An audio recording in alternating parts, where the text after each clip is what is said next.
Welcome दोस्तों, Indira academy में आप सभी का स्वागत है। आइए हम लोग मैथ सॉल्व कर रहे हैं क्लास 9th का, जो कि दूसरा चैप्टर है प्रश्नावली 2.1 का पहला, दूसरा और तीसरा क्वेश्चन हम लोग पार्ट 1 में हल कर चुके हैं। ये पार्ट 2 हम लोग सॉल्व कर रहे हैं, जिसमें चौथा और पांचवा प्रश्न लिया गया है। ये चैप्टर आपका जो प्रश्नावली 2.1 है, ये प्रश्नावली इसी में समाप्त हो जाएगी। इसमें बोला गया बेटा, निम्नलिखित बहुपदों में से प्रत्येक बहुपद की घात लिखिए।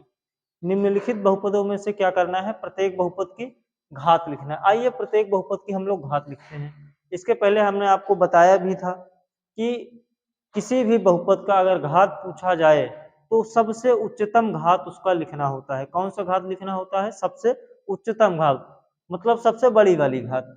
इसमें आप लोग पहले में आओ देखते हैं। ये बहुपद दिया गया है, पहले से बोला गया कि ये बहुपद है।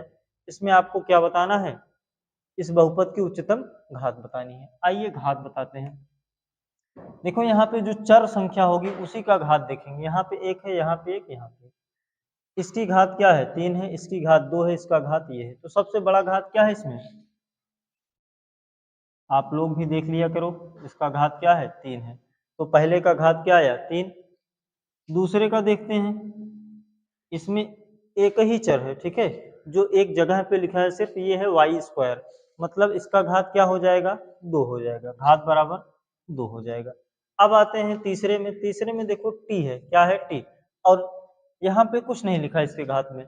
जिसके घात पे कुछ नहीं लिखा है उसका घात 1 होता है, आपको पता है। तो t का घात क्या होगा, या तीसरे का घात क्या होगा? 1 होगा। रही बात चौथे की। चौथे में देखो आओ, यहाँ पे ना तो कोई अचर पद है, सॉरी चर पद है, ठीक है, ना तो कहीं आपको घात दिख रहा है। जब कोई अचर पद लिखा होता है तो उसका घात हम लोग 0 ले लेते हैं। बहुपद में अगर कोई अचर पद लिखा है तो उसका घात क्या लेंगे? 0। तो इसका घात बराबर क्या हो जाएगा? 0। आओ हम लोग चलते हैं पांचवें क्वेश्चन में। अगला क्वेश्चन जो कि इस चैप्टर का लास्ट क्वेश्चन है। बताइए कि निम्नलिखित बहुपदों में कौन कौन बहुपद रैखिक है, कौन कौन द्विघाती है और कौन कौन त्रिघाती है। हमने आपको पहले भी बताया है कि रैखिक बहुपद किसे कहते हैं?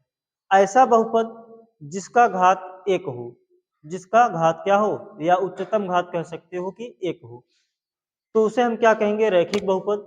और द्विघाती बहुपद किसे कहते हैं? जिसका बहुपद जिस बहुपद का घात क्या हो? 2 हो। और त्रिघाती किसे कहते हैं? जिस बहुपद का घात 3 हो। तो आओ पहले में देखते हैं। x², इसका घात क्या है? 2 है, तो ये क्या कहलाएगा? द्विघाती बहुपद। कौन सा बहुपद? द्विघाती बहुपद। इसका घात क्या है? 3 है। 3 का मतलब उच्चतम घात। देखो यहाँ भी 2 था, यहाँ पे 2 है, यहाँ 1 है, 2 बड़ा है इसलिए द्विघाती। यहाँ पे 1 है, यहाँ 3 है, इसको क्या लिखेंगे? त्रिघाती बहुपद, ठीक है। यहाँ आते हैं तीसरे में। देखो सबसे बड़ी घात क्या है? 2 है, तो इसको क्या लिखेंगे? द्विघाती बहुपद। कौन सा बहुपद? द्विघाती बहुपद, ठीक। यहाँ भी बहुपद लिख लो आप लोग।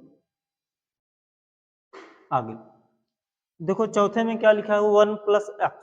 तो x का पावर क्या लेंगे? 1। इसको हम लोग क्या बोल सकते हैं? रैखिक बहुपद। अभी हमने बताया ऐसा बहुपद जिसका घात 1 हो तो उसे हम क्या कहेंगे? रैखिक बहुपद। रैखिक बहुपद। आओ आगे आते हैं। पांचवें प्रश्न में दिया है 3t, जिसका पावर कुछ नहीं, उसका पावर 1 तो यहाँ लिखा ही है, ठीक है। कोई भी चर पद लिखा है, जैसे अकेला लिख दिया जाए, उसका पावर तो 1 है, आपको पता है, क्योंकि 1 से कोई परिवर्तन नहीं होगा। तो आओ देखते हैं t का पावर क्या हो जाएगा? 1। तो जिसका 1 रहता है पावर, उसे हम क्या लिखते हैं? रैखिक बहुपद। बहुपद r²। तो इसमें तो पहले ही दिख गया स्क्वायर, और कोई आगे पीछे पद है ही नहीं, तो इसको हम क्या लिखेंगे? द्विघाती बहुपद। आओ लास्ट क्वेश्चन है ये। 7x का क्यूब यहाँ लिखा हुआ है, तो इसका घात क्या लिखेंगे भैया? 3 है, इसलिए क्या लिखेंगे? त्रिघाती बहुपद। देखो 9th का जो प्रश्नावली 2.1 है बहुपद, इसके सारे क्वेश्चन सॉल्व हो चुके हैं। इसके पहले के जो क्वेश्चन हैं अगर आप लोग नहीं देखे हैं तो पार्ट 1 में जाकर के आप लोग देख सकते हैं। बाकी कोई भी क्वेश्चन नहीं समझ में आता है आप लोग कमेंट कर सकते हैं।